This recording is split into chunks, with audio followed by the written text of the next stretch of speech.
Hello everybody and welcome back to another video. Today we're going to talk about rotational grazing. Dad's here. He's here.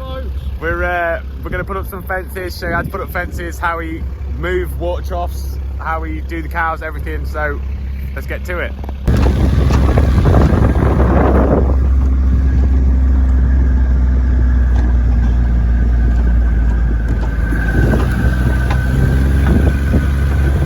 So first things first, we have all our wire reels across the back of here. They're all hooked up on these hooks.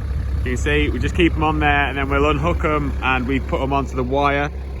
We have the yellow handle, that keeps the wire dead until you hook it on the other end. We'll show you that when we get there. And we have all the Polaris done up for it. We'll show you that a bit more in a bit. But yeah, we'll put this fence out and we'll show you us doing it.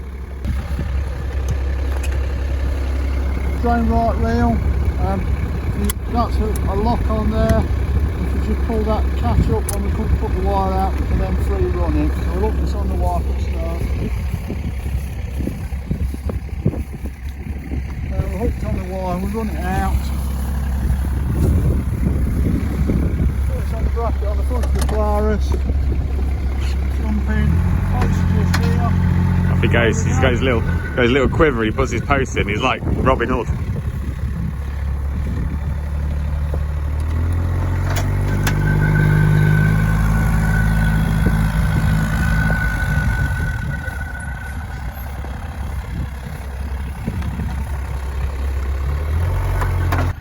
Yes, I will say we have got new hats from the vet meetings. We've both got one. Dad, you're going to show them your hat? Yeah, you see, they are good hats. It's cold, so you need this hat. And it was free as well, so you go to your vet meetings. So once he's got to the end of his fence, he clips his little toggle thing so that it doesn't reel out anymore, comes tight, and then he'll wrap that bit of wire around here. Once it's wrapped around there and it gets hooked onto that electric fence there, then the whole wire will be live. Underneath the bolt, back over the top. Yeah, and then you got a tight wire for your cows to graze up to, and that will give you an electric shock. Now, one of his favourite tricks is to drive over the wire. He's got this little thing on the front of his buggy, and he'll show you it. And he just puts the wire down, and yeah, he just runs over and runs underneath the buggy. Look at that. A doddle, look at that. Easy. So now we're going to undo the handle from what is currently the front fence of these cows. These are the in-calf blue heifers. Well, we hope they're in-calf, we haven't actually PD'd them yet. We'll undo that and then the girls can all come through onto this fresh grass. Look how long this is as well. It's all long clover lay. So, yeah, that wire's live, still on at the other end, and now just walk themselves over. I'm desperate for some grass. They look well. To be fair, it's the first year these have been rotationally grazed and they look an absolute picture, to be fair. They were on that herbal lay the other week until they've come onto this.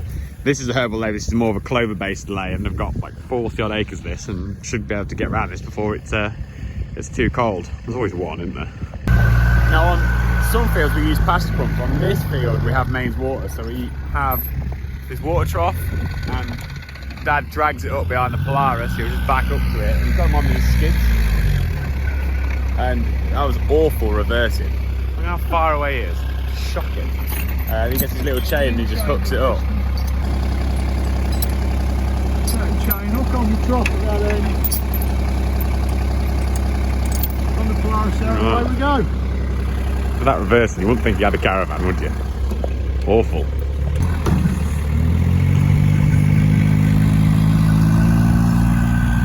We'll just drag that up. If we got the pasture pumps, when we're on the meadows and we've got the brook line to suck water out of, we just do the same thing, and then when we get to the other end we just chuck the pipe over into the brook.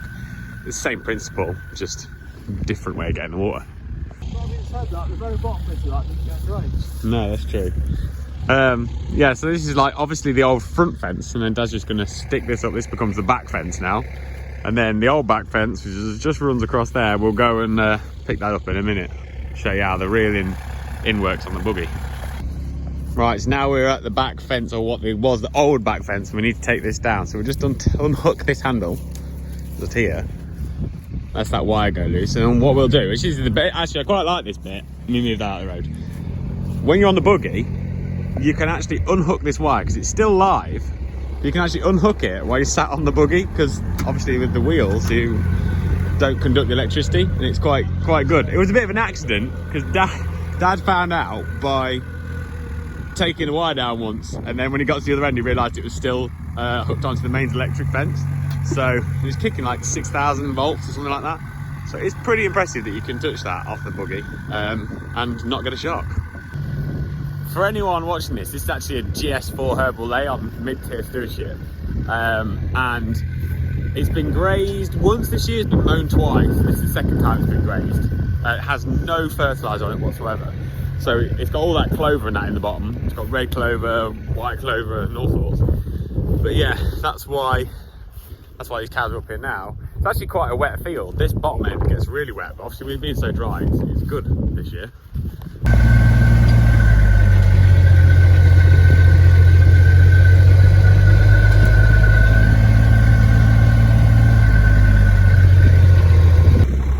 So now we're at this end. We'll just unhook his wire so that it's off the main, so that'll just kill the wire. And then we'll hook it on this little bracket just there and reel it all in. It's super quick. These are like, what are they? 3 to 1 geared reels? 3 to 1 geared. 3 to 1 geared reels. They are really good. So quick. Honestly, probably the best thing about rotational grazing, get yourself some of them. Don't use crappy single, like 1 turn to 1 turn reels. They're, honestly, these things are amazing. The speed at which this comes in. What's that? Is that poly wire as well? It's just a poly wire. It's got a bit of give in it, like a bit. Like, you don't know if you can quite see it. You can see the yellow handle bouncing along in the grass. That's flying down there. Now you can see it. Look, nearly here. The speed at which that comes in. You probably don't notice it too much on these smaller runs, but on some of them, we've got some reels we've got 400 metres of wire on, and honestly, when you got that all the way out, yeah, that takes a lot of getting back in.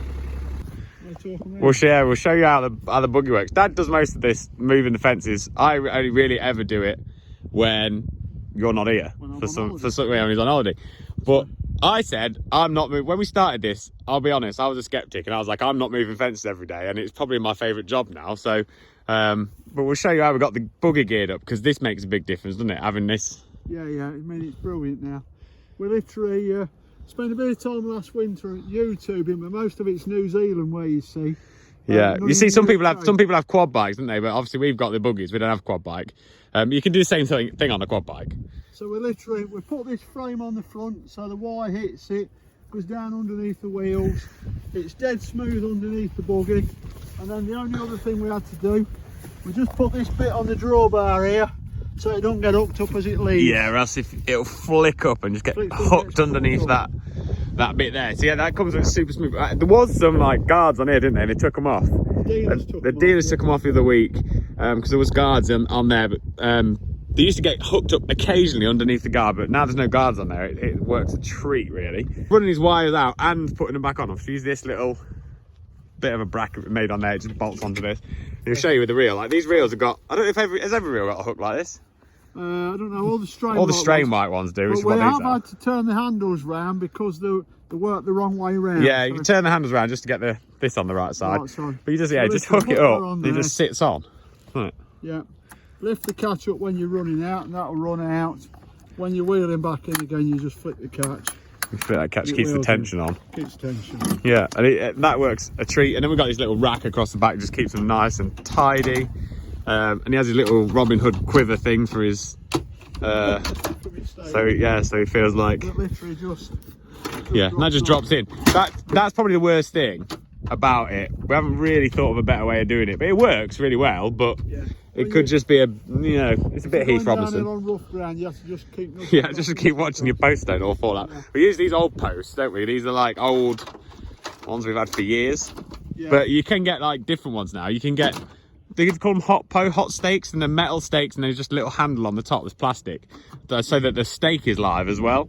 And they're probably really good, but you know, it's expense you don't need to spend if you haven't. The other thing, we just use those metal posts there if we happen to be putting a corner in it for any reason, if we're running up a paddock and we want to get them round the corner, just drive one of those and tie one of the plastic stakes to it so that it Yeah, just so that it doesn't bend the stake over and it keeps the fence tight. Otherwise, it works really, really well. It is quite simple. We've quite enjoyed doing it, really. I like moving fences every day. We tend to give them. Well, they'll be on there for about 2 days, won't they? At the minute. Yeah, we're moving cattle tomorrow. We've got a busy day moving cattle tomorrow, so you know they'll be on there for a couple of days, and then we'll move them again Wednesday morning. It's currently Monday, so move them again Wednesday. In the summer, or normally we'll move them every day, won't we? Yeah, usually every day we've moved them. So yeah. we'll give them a paddock's worth for a day. We've not actually got to the technical stage of having a plate meter or anything yet, which is probably kind of the next step on.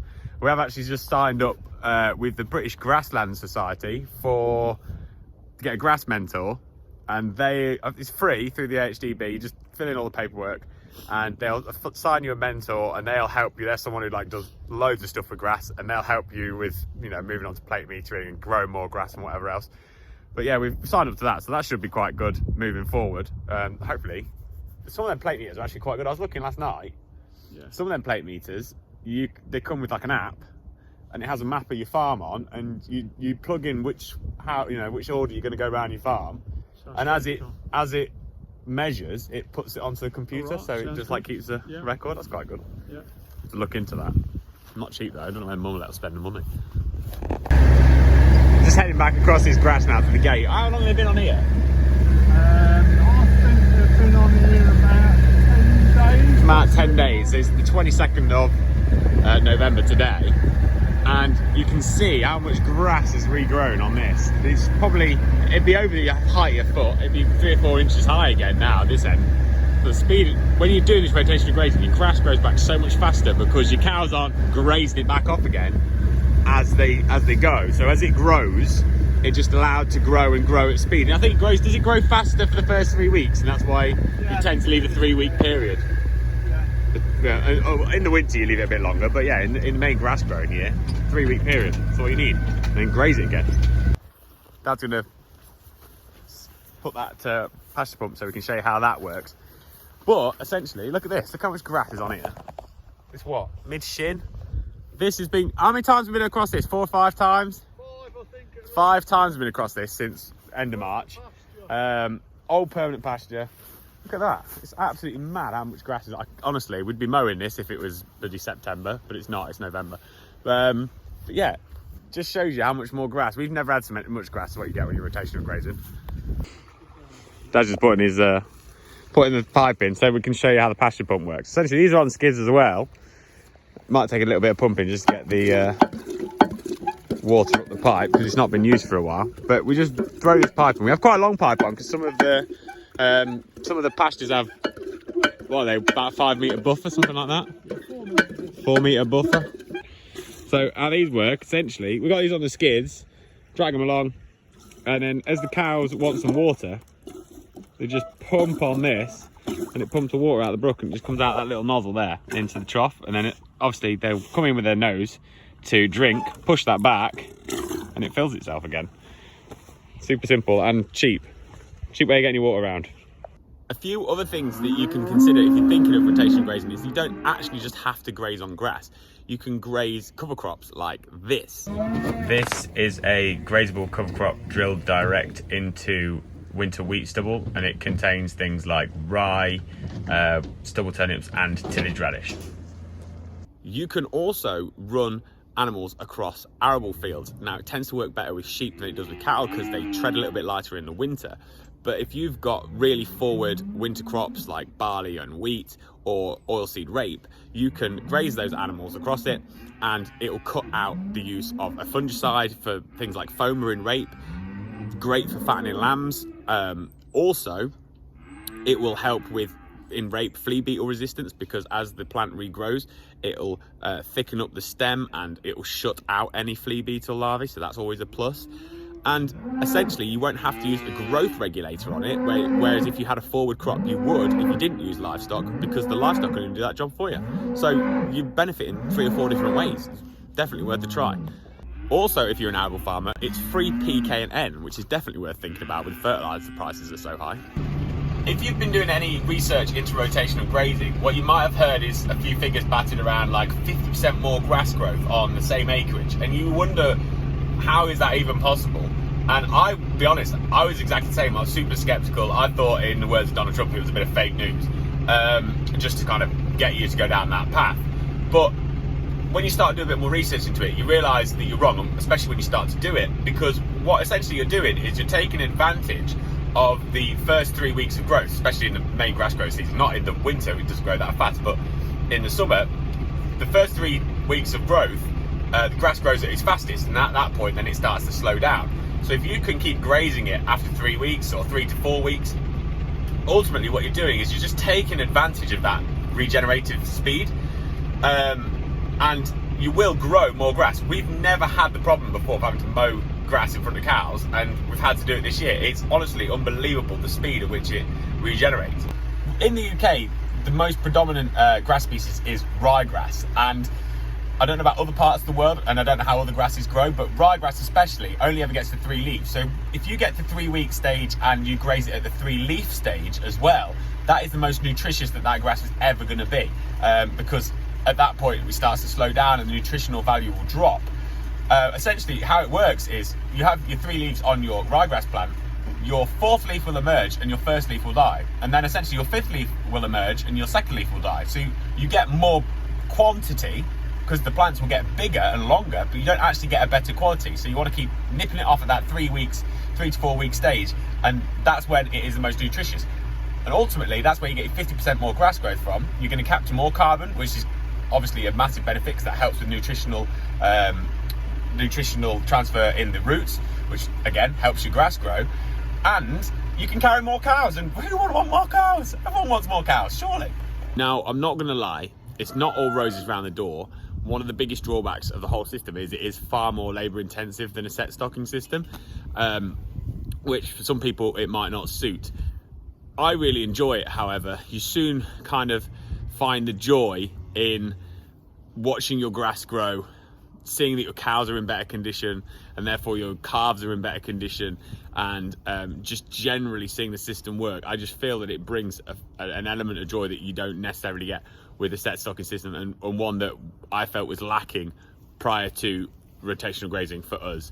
So that is definitely something to consider. If you don't have the time, it might not be for you, but I would also encourage you to give it a go, because you never know, it might change the way that you farm, and it might change the way that you look at things. Something else that some people have mentioned in the past is that, you know, they may not necessarily have electric fence around the farm, and that's fine. You know, you can always use energizers on your back fences and front fences to keep your cattle in. There's always ways and means around it. You can use solar powered ones and all sorts of things. So there are always things to consider as well.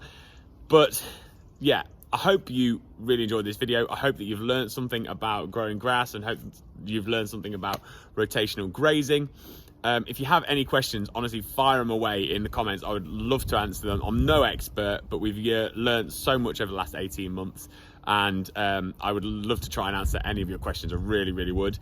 We have now also been coupled with our grass mentor, which is a guy called Jan Ledoux, and Jan is one of the leading grass growing experts in the country, if not the world. So I'm really excited to be able to work with him as well and see where that can take us. I think that could really benefit us as a farm moving forward.